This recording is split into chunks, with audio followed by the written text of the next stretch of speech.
Hello everyone and welcome back guys to episode 12 of my F1 2017 McLaren Honda Career Mode guys, and today we are here for the Belgian Grand Prix. Now I can actually apologise during this episode. I realised I accidentally left my microphone on in Elgato's recording, so a couple of times you might, the audio might go a bit quiet where it thinks it can hear my wheel, but yeah, it gets a little bit funny in a couple of places. It's nothing too major, but yeah, just in case you were wondering, like sometimes you might hear a little bit of like my wheel squeaking a couple of times. But at the Belgian Grand Prix, one of my favourite tracks on the Formula 1 calendar, and really hoping that some point soon we can score some more points. I think the last time we scored points in this season was actually back at Monaco, where we famously got that podium position at the end of that Grand Prix. But yeah, sort of, trying to sort of do this career mode, here and there, when a free space opens up, trying to upload more league racing content at the moment on this channel. But yeah, here we are then at the Belgian Grand Prix, and I'm having to become more and more strategical when in terms of my engines. Going to run a huge amount of heavily worn engine parts for free practice today. I think near enough everything was going to be basically shredded, apart from the gearbox, just in case. I don't want to be getting any more, grid penalties. If I can avoid them, then I do not want to be getting them. But here we are then at the Belgian Grand Prix, and free practice is going to be interesting on a very shredded engine, but let's move on then into free practice. This Grand Prix probably mainly going to be about scoring as many R&D points as we possibly can. So moving on, as I said, into free practice, and just look at that engine where 2 things on orange, 2 things on yellow, and 3 things just under 50%. But getting the purple score on the track acclimatization lap, and now on the end of the fuel saving lap, we just about scraped the green there. Probably not ideal to be running with such a bad engine. But now on to the qualifying simulation run and in towards the final few corners of this lap. I love spine, and especially the car like this where it is actually a little bit underpowered. You can maintain so much momentum through the corners. This McLaren is really nice. But in towards the final sector there, we've made a huge mistake on the exit of Stavelone. We're in the wall,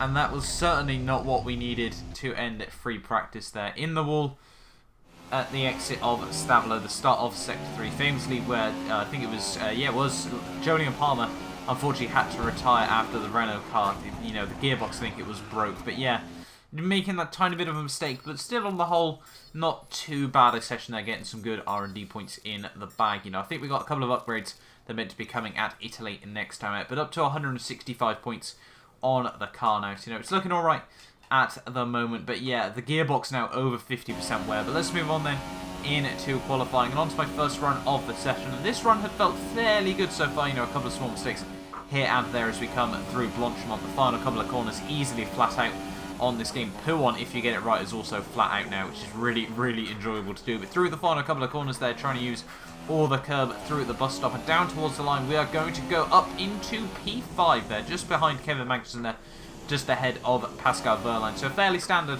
at the moment, fairly standard lap for myself. P17 is usually the aim in these sessions, but we went out for one more run right at the very end of the session here. Going to hopefully try and make up a couple more places there. The checker flag is now out as we come up towards the bus stop once more, trying to get the car slowed down, locking up the front inside wheel there ever so slightly. But through the final corner we go, up towards the line. It's going to be quite a big improvement there, but how many positions is it going to move us up the field?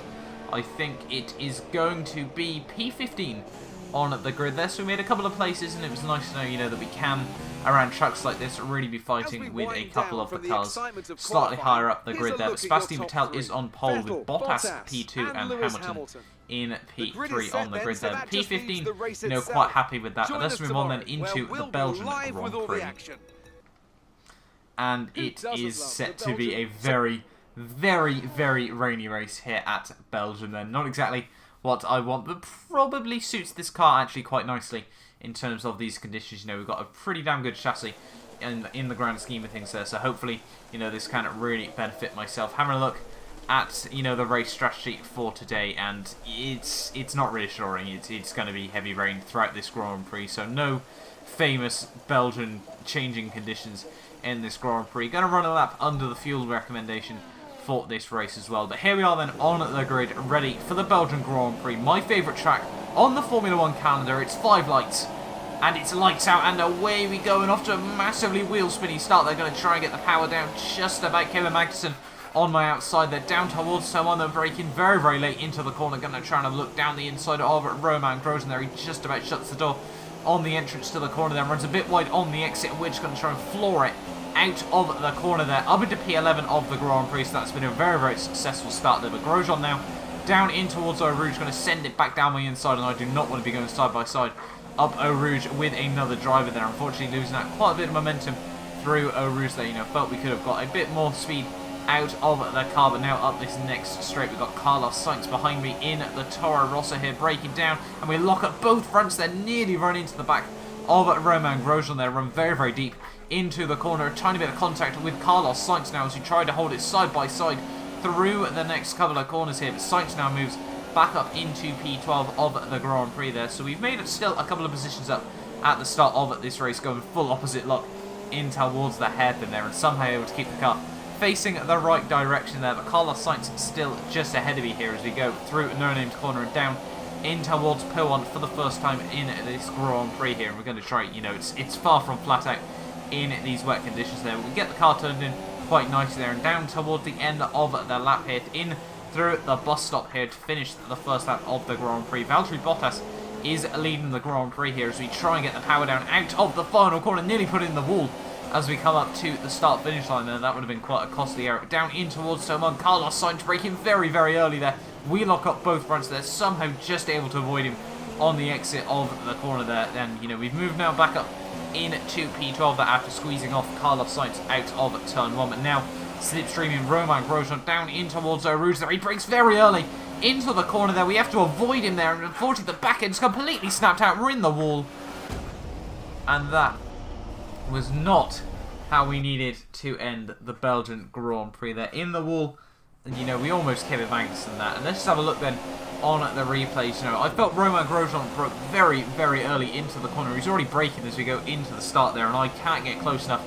Tried to take evasive action there, and over the huge bump on the inside of Radion there, and just nothing we can try to do to save the car there. And that is us out of the Belgian Grand Prix. My first retirement, I think, in actually quite a while in this season. I think the last one came at Baku, where we retired right at the very end of the Grand Prix there. But that was not the result that I wanted from the Grand Prix. Felt points, you know, could have potentially been on the cards there. But that is us out of the Belgian Grand Prix. Ferrari very, very happy to take that race victory there. Flavio Briatore very, very happy, you know, after you know, they've had a couple of rough races recently. I think Sebastian Vettel actually did win the last race out at Hungary there. Obviously, those sorts of circuits really, really do suit their car. So to be able to win at Belgium, you know, a track that really should have been Mercedes heaven, you know, very, very fortunate for Ferrari there. Valtteri Bottas comes through in P4, so I presume Lewis Hamilton was in P3. We'll get a little bit of a idea on the podium. So yeah, Lewis Hamilton P3, Kimi Räikkönen P2, and Sebastian Vettel in P1 at the end of the Belgian Grand Prix there. So Lewis Hamilton will have lost out a few points in the drivers' standings there, but not really too many to worry about there. But yeah, Ferrari, both drivers on the podium then.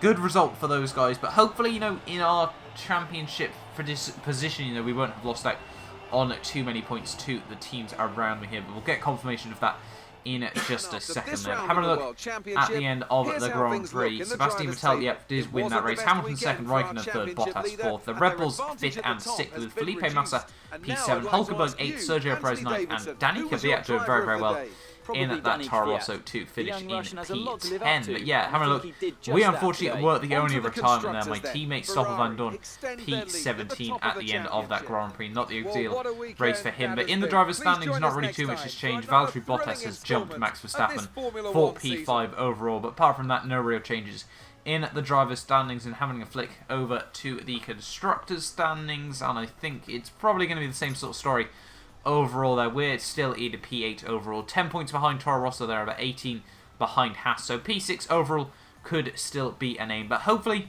you know, you guys have enjoyed this video. Shame, you know, it did end so early on in that Grand Prix, but thank you all so much for watching. If you do want to see more of my F1 2017 McLaren Honda career mode, do not forget to like, subscribe, and I will see you guys next time for a brand new video.